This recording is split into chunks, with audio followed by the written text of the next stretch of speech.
to the intuitive painting practice of the sacred symbol of the dragonfly.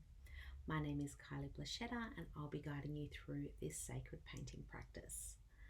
So what is a sacred painting practice? Well, for me, intuitive painting in sacred painting practice is about coming to the canvas, and it's about having a conversation between my soul and the universe.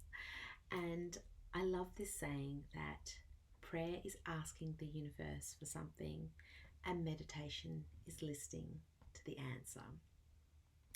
And I feel that when we sit at the canvas, we have this opportunity to do a painting practice that allows us to both pray and meditate and receive the wisdom and the gifts of the universe.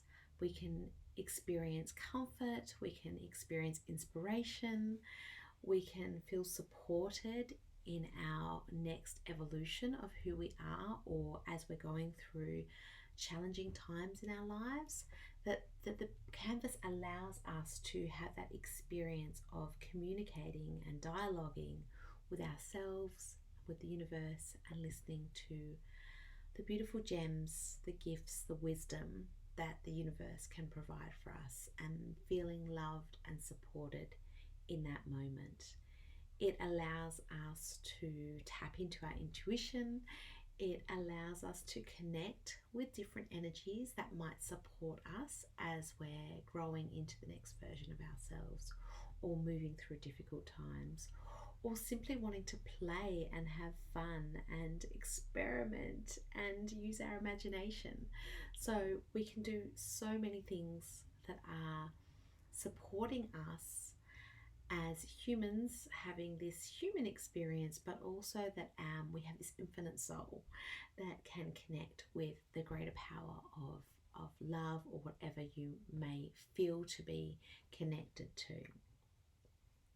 So I love intuitive painting practice. It's something I've been doing for a little while now, and I use it in my role as a creativity coach and guide, and also as a holistic integrated creative arts therapist as well. So I really love the power of sitting at the canvas, getting creative, and just opening up and listening and receiving, and then being able to create something that is tangible, that reminds us of the lessons that we've learned or the gifts that we've received during that time, and being able to express that and share that with ourselves and with others. I'm super passionate about this experience and I'm so excited to share it with you. So what we're doing in this series is painting the sacred symbol of the dragonfly. Now, dragonflies have long since been revered by Indigenous cultures, First Nation cultures, as being a very sacred animal, or insect I should say. And the reason why is because the dragonfly starts off as not a dragonfly, but as larva, and then it goes through this long process to transform from an insect that lives in water and is pretty innate, eats, but lives in muck, and doesn't really know that one day it is going to be breaking free of that mud and that muck where it lives, and it's going to be growing wings, and it's going to be flying and zooming and zipping and touching the water and creating beautiful ripples, and just having that freedom and that beautiful evolution that's going to happen to it. And some dragonflies can stay in that pre-dragonfly stage as larvae for up to 7 years. So for 7 years they can be hanging around in the muck, not quite knowing what the next stage of their evolution is going to be, but to discover that at one point they're going to go through this big transformation, and they're going to be off and zooming and soaring. And so I feel that real connection to the dragonfly, that we do go through periods where we are unsure of what comes next. We're unsure of our transformation. We can feel a change inside, and perhaps we're doing a lot of the emotional work, the personal development. Maybe we're doing shadow work. Maybe we're processing past hurts and past traumas, or maybe we're dealing with a present challenge that is really asking us to step up and evolve and become a new version of ourselves instead of being stuck in the old version of who we are, that we're doing this work to create the new version of ourselves. So dragonflies have always symbolized change, transformation, adaptability, and self-realization across so many cultures. They do also represent the life cycle and the death cycle as well, because they literally have to let go of the former self to become a dragonfly. And they also represent truth and wisdom and evolution and expansion and discovery, and they're also seen as the keepers of dreams, which I think is just a beautiful thing to reflect upon, as is that maybe the dragonfly is the keeper of the dream of who you are going to become, who you are evolving into. So when we look at dragonflies, we can realize that they symbolize our true potential of what our soul is calling us to evolve into and to expand into. And then, of course, not only have we got the dragonfly, but we have the water, which in many cultures and in our, in the Jungian tradition is always representative of emotions, and in indigenous cultures and such like, that water is a symbol for our emotions. They come and they go. They can be shallow and calm, or they can be deep and dark. And so the dragonfly is always associated with water because that's where most dragonflies live. And the dragonfly is able to skim and touch the water and create beautiful ripples. And for me, knowing that the dragonfly can dip into emotions and fly above them is also really important in terms of evolution and expansion. So our emotions are important and they're valid, and we should definitely experience them and acknowledge them and feel them. But the dragonfly also represents perspective from above our emotions. And when we do dip down and touch the water, we have this ability to create ripples of positive change in our life. And so that might be your relationships, that might be your work, that might be where you feel your soul purpose is. Whatever that might look like for you, whether that's raising a family, whether that's a new career, whether that's the way you care for someone else in your community. It might be a charitable cause that you have, but that you have this ability to create ripples of change that go out and out and out and expand and impact other people positively. So I'm really excited that we're going to paint this dragonfly symbol today. And as I'm teaching the process, we'll talk a little bit more about that symbology and how that might show up for you.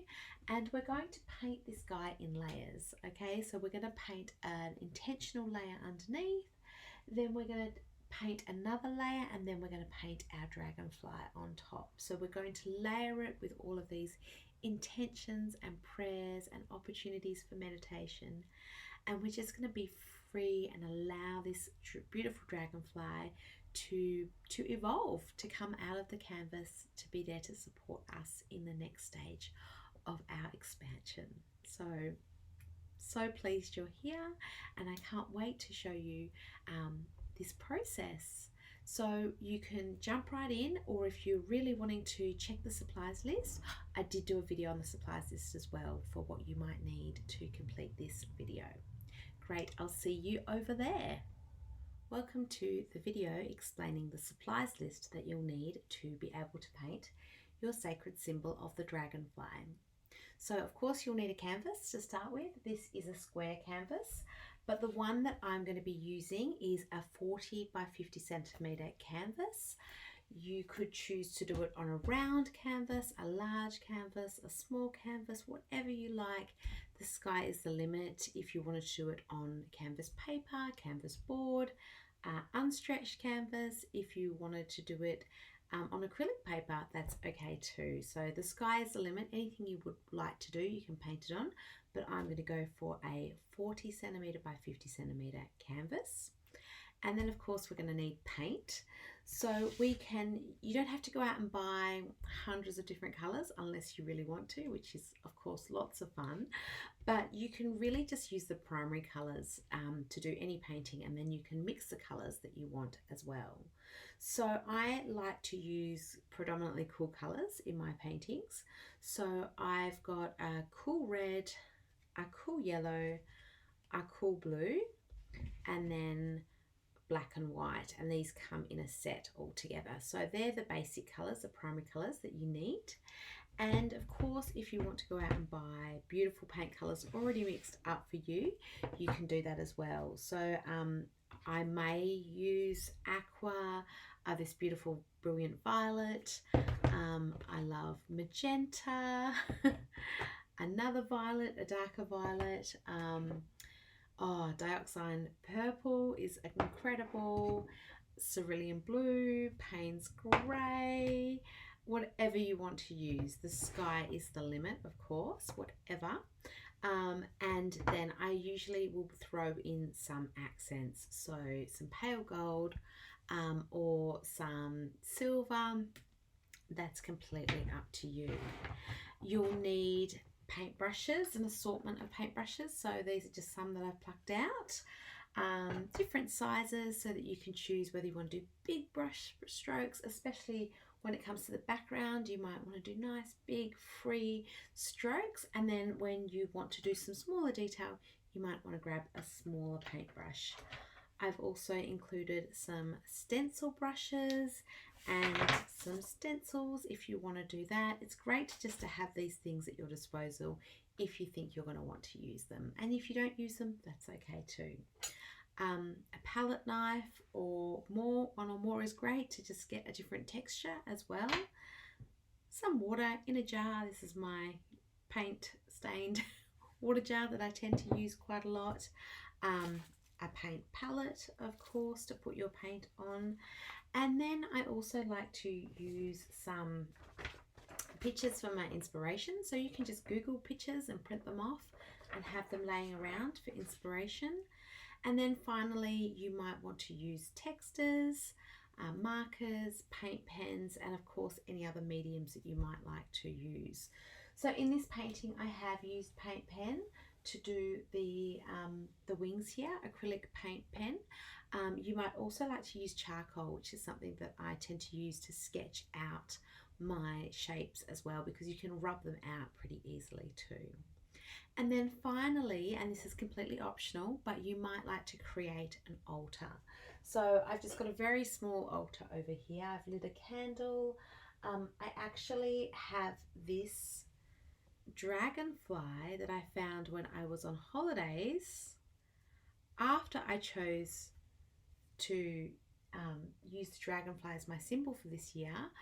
My son and I literally walked down to our holiday accommodation when we were away, and this dragonfly was sitting right there. It's actually been kind of blown around in the wind, and he said, "Look, Mum, it's a dragonfly body." So we've got the skeleton of a dragonfly, which is just precious. I've obviously kept that.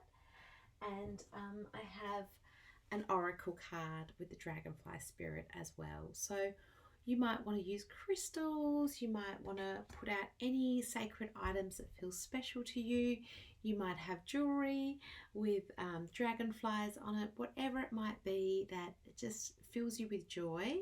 It's really important that we connect with the tangible form of our sacred symbols, because that reminds us in this kind of human sense of connecting with that energy and that spirit. So you can put on music, of course, a nice playlist. You can use essential oils, just light some candles, whatever feels just nourishing and supportive. That's the kind of beautiful environment you want to create for yourself. So that might be part of, getting ready for this sacred painting practice. So again, the possibilities are endless. Please create this beautiful space just for you to connect to the sacred energy of the dragonfly symbol and how your life is going to transform and evolve and expand in beautiful, wondrous ways. I look forward to seeing you over at the painting practice.